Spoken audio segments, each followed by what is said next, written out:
Hello, I'm Reagan, and this is my directional terms video. I will be using the lovely Boney Moroney here to help define the terms and give examples. As you can see here, I have labeled the anatomical left and right on the respective sides of Boney.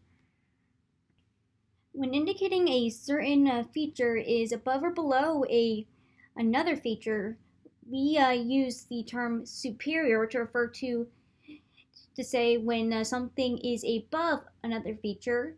For example, the eyes would be superior to the nose, and for something below, we would use the word inferior. So the mouth would be inferior to the nose.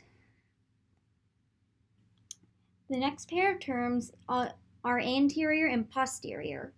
When we use anterior, we're referring to when something is closer to the front of the body, such as the rib cage, for example. For posterior, we are referring to something that is closer to the back of the body. So, like for example, the tailbone would be considered posterior. The next set of terms, ventral and dorsal, should not be confused with anterior posterior, as ventral and dorsal refer to being on the surface of the body, with anterior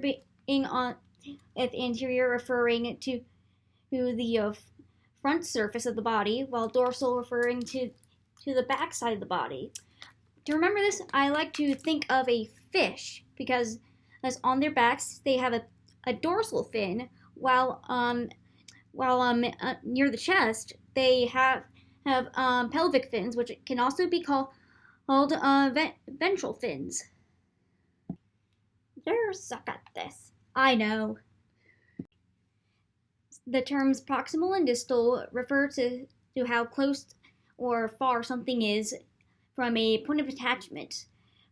Proximal is used to say when something is closer to a point of attachment, while distal refers to if something is further from a point of attachment. For example, the humerus would be proximal to the shoulder joint, while the radius and ulna would be more distal to the shoulder joint. So lateral and medial are terms that refer to how far or close something is to the body's midline.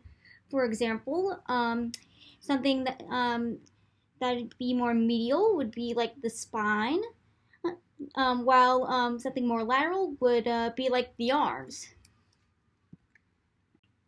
So the last terms are superficial and deep, and they refer to how close something is to the surface of the body in general, or how far they are from the surface of the body.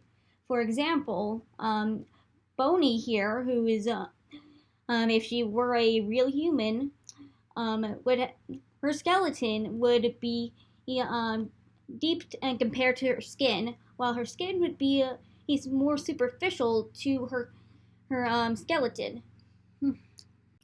Okay, that's all of the terms. Now end the video before you embarrass yourself further. Good idea, Boney. That's the end, folks.